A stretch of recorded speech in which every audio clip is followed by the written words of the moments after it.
they was with a person for a certain amount of time, and they believe they was going to be with that person forever. They believe that's the only person that really loved them. They believe that person cared for them more than anyone else.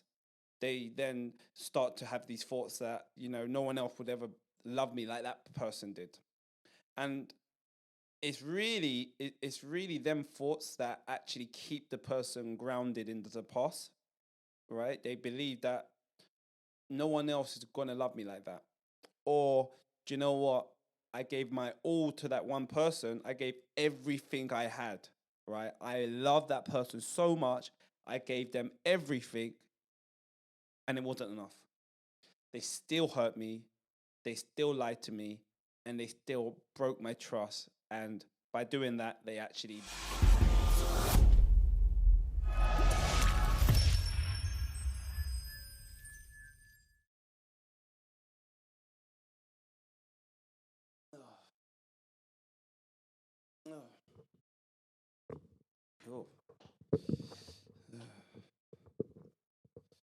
Oh. Hello, everyone. I'm the dating analyst, and welcome to my channel. Now, I really need to find, a correct play for this mic, but I'm sure you lot don't mind. Anyway, start again. I'm joking. So, today I'm going to be reacting to a very, very common situation. I think a lot of people, men and women, go through this a lot. They always have this attachment with someone that they known to be toxic in their life. Normally, it's an ex, right? An ex partner that's been very considered the one of the most toxic relationships they've had, or they've got some sort of heavily negative emotion towards that person, and it almost extends even though they left the person or they're not with the person anymore, or it's been years. It almost still has that impact in their life going forward. So they almost can't really open up to another person without first, because of the fact of this toxic attachment they have with this other person. So I'm going to be talking about that and just giving you my personal experience dealing with that. I think we've all had an ex-partner that's been very toxic, and even though we left them and then months have gone past, years have gone past, what happens is they actually cloud our ability to move on with a new partner, because maybe the relationship was so heavily emotionally charged that they haven't really dealt with it. Or a lot of the time, when I speaking to people, is that they don't know how to deal with it, because it's not like a concept where you can sit down and then talk about it. This is very, very heavily grounded in their identity, right? They they was with a person for a certain amount of time, and they believed they was going to be with that person forever. They believe that's the only person that really loved them. They believe that person cared for them more than anyone else. They then start to have these thoughts that, no one else would ever love me like that person did. And it's really them thoughts that actually keep the person grounded in the past, right? They believe that no one else is going to love me like that. Or, do you know what? I gave my all to that one person. I gave everything I had, right? I love that person so much. I gave them everything, and it wasn't enough. They still hurt me. They still lied to me, and they still broke my trust. And by doing that, they actually broke my identity and who I am. So if that's happened to you, you're not alone. I think it's happened to a lot of people, and I'm going to be sharing some light on it and hopefully giving you some better coping strategies going forward to deal with these toxic attachments. Now, the first thing I'm going to say, whether it's a man or woman, this is either side, man or woman, toxic attachments can last. It can affect them both, so it's the same. I don't think there's a different way of dealing with these toxic attachments for men and women. I reckon it's still the same. It's still grounded in the person's ability to move on, and that's where I'm going to be focusing on. Now, straight away, as soon as I say toxic attachment, I'm pretty sure most of you are going to have someone that pops to mind.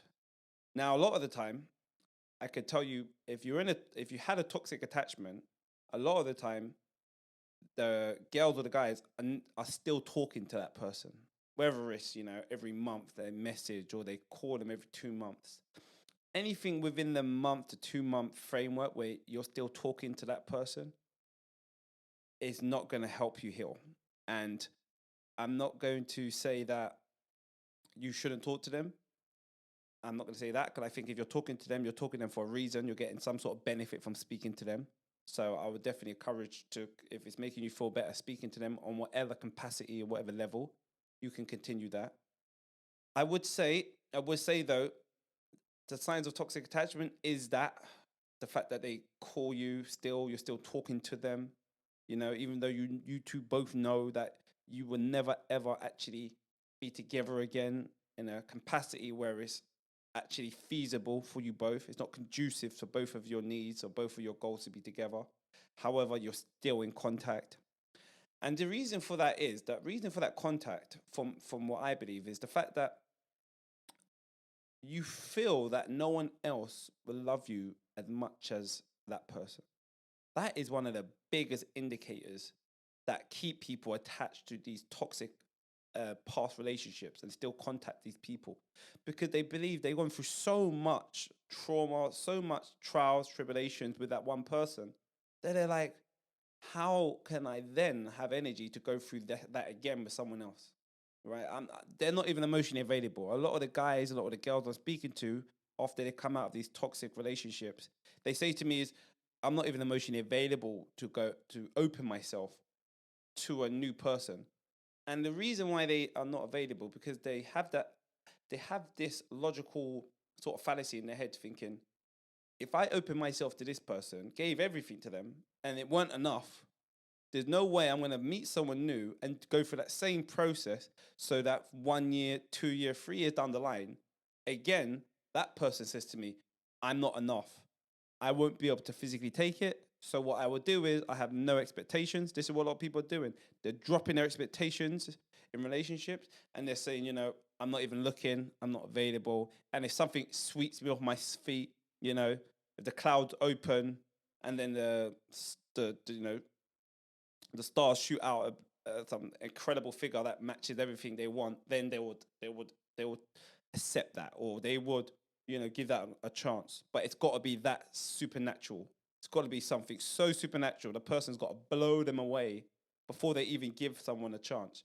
So I think a lot of people are in the dating scene at the moment, from what I've been hearing and what people are telling to me, they're having to battle with these toxic past relationships, and it normally extends years, right? People will put you. I'm not talking about toxic relationships that the people are in. I'm talking about toxic relationships that they are out of. Like, they've been out of it for 6 months, a year, 2 years, but it still haunts them. You know, the ghost of the past is still haunting them. It still affects their ability to act normal in that new relationship, or it it can it can hinder them, actually. And what happens is, because of someone's had a past toxic relationship and they can't really express their emotions in a new relationship, their partner in a new relationship is sensing this sort of disconnect, and they're thinking, wait, why are you not opening up to me? Why are you holding back? I can feel it. And that naturally happens. People, if you're holding back in a relationship emotionally, your partner should be able to sense the energy and the feelings that's taking place. So I just want to. I'm gonna go in depth. This is not a video where I can open up all the all the rabbit holes included in this sort of attachment, this toxic attachment, because it's so wide. The scope of it is huge. But what I'm gonna say is just to plug just a little video to tell you, everybody, that I'm going to be talking about these topics openly, and I'm going to be talking about every possible feature that could lead to the toxic attachment and how best to move on from it. And it's not gonna be easy. It's gonna take a person a lot of self-reflection. A person is gonna have to admit their faults. They're gonna have to admit the fact that they're still somehow connected to the idea of that person, how that person loved them. That's what normally keeps that person talking. They forget about all the bad stuff. The person's done a lot of bad stuff, and they forget about all the traumas that happened. They just almost attach to the good memories. So I'm going to be giving some good advice on that, and then I'm going to have some guests on so we can all talk about that. But I just want to leave you with this video just to say, if that's happened to you and you got that toxic attachment to someone and you're not been with them for years, I can say, if this is if you're ready to confront actually, what it is that's keeping you with them, then I reckon that's a good start to try to prune these connections with them. However, it's such a difficult it's just a difficult topic for me to talk about, because toxic relationships actually exist differently with different people. They actually it's so hard to grab sort of like a main concept of this on this area. So I'm not going to be able to do that in this video, but what I'm going to be saying to you, if you do have these toxic relationships and you want to talk about it, or you want to talk about key features where I could talk about that specific feature when the person is being toxic, I will do some videos on that. And I think that was going to help people, because I think this impacts people's mental health when they're in these toxic relationships or these toxic attachments that they can't let go of. And I think we need to talk about it. I think everybody needs to have these conversations, because they're very detrimental to that person's long-term future and their ability to seek another partner if they haven't dealt with these toxic attachments correctly. So I hope that was interesting again, and if you'd like me to react to anything else, let me know. And for now, take care of yourself and each other.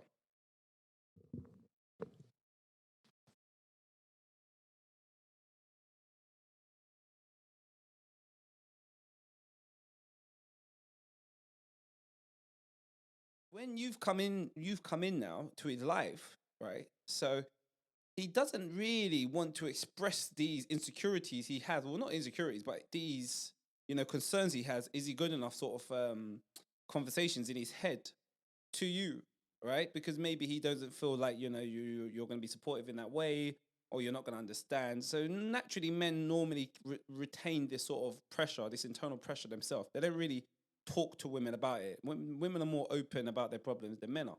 Men have been trained, society has trained men to, you have to deal with these problems and yourself. Do not open up to your woman about it. You just deal with it. So he has these insecurities attached to, whether he's good enough at a professional level to switch over.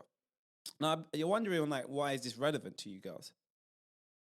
It's relevant because once you